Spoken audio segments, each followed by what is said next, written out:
Hola a todos, yo soy Dai, bienvenidos a mi canal. Por favor, colóquenme de ruido de fondo o como podcast mientras hacen algo más interesante con su vida o toman una taza de café.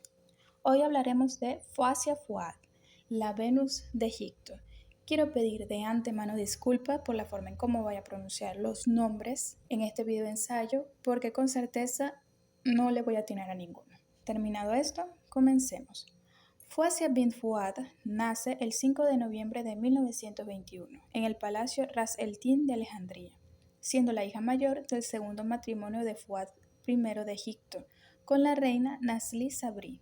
La princesa nació en la dinastía de Mehmed Ali, conocido como el fundador de Egipto moderno, y por el lado materno era descendiente de Solimán Pasha, militar francés del ejército de Napoleón. Junto con ella nacieron también sus hermanos, Farouk de Egipto, quien también fue el último rey de Egipto, Faisa, Faika y Fatia. Junto a ellos, la princesa tuvo una infancia llena de lujos y riqueza. En la adolescencia estudió en Suiza, aprendiendo a hablar 4 idiomas: inglés, francés, árabe y turco con total fluidez. Matrimonio y etapa como reina. Su compromiso fue usado como alianza de 2 reinos, el de Egipto e Irán. Con tan solo 18 años fue comprometida con el príncipe Mohammad Reza Pahlaví.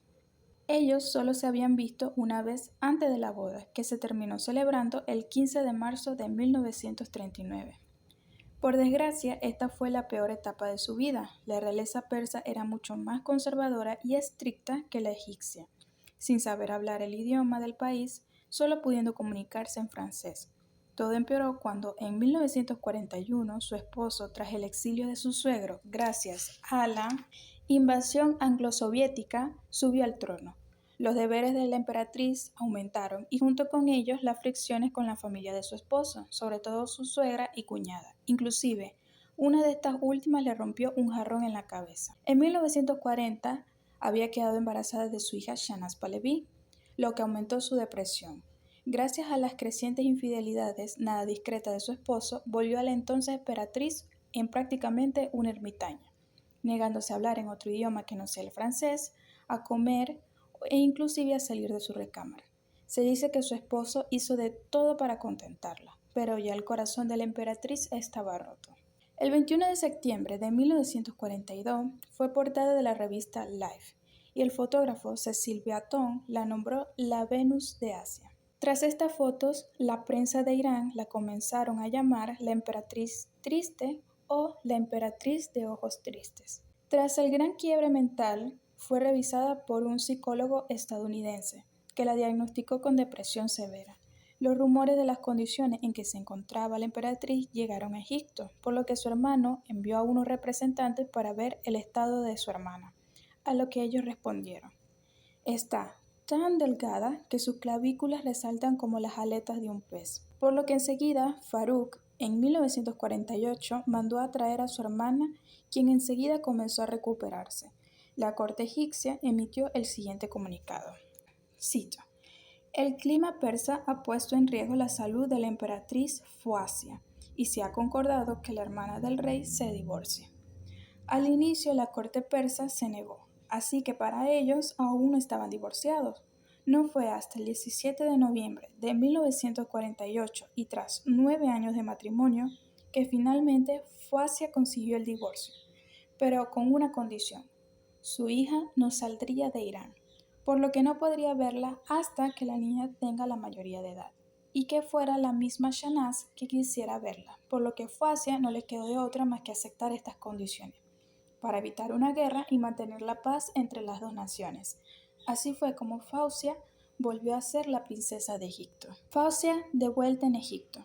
Poco tiempo tras el divorcio, Foasia se casó en 1942, el 28 de marzo, con el coronel Ismail Hussein Shirin Bey, su primo lejano y ministro de Guerra y la Marina de Egipto.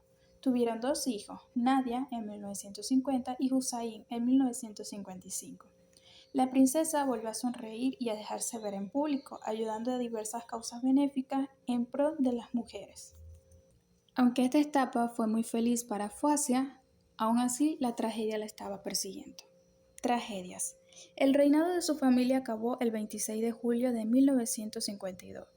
tras varios problemas del pueblo y ejército contra la mala gestión del reinado de Farouk, por lo que tras la derrota, todos los miembros de la familia real fueron exiliados y todos sus bienes confiscados. Casi todos sus hermanos fallecieron.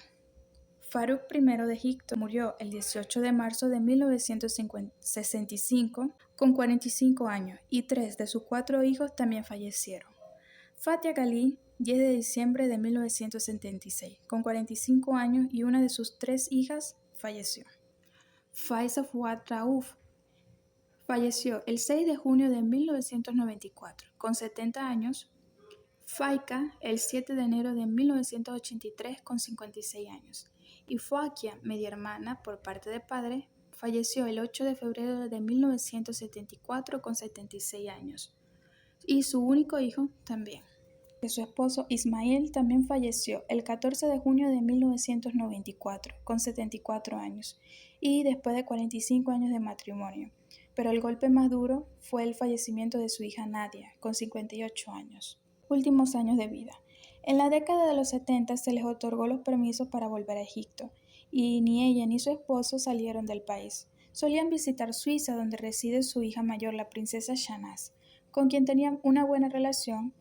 Mantuvo un perfil bajo hasta su fallecimiento. Fallecimiento falso. En el año 2005, los periodistas anunciaron la muerte de la princesa Fausia, al confundirla con su sobrina, hija de su hermano Farouk, por tener el mismo nombre. Fallecimiento.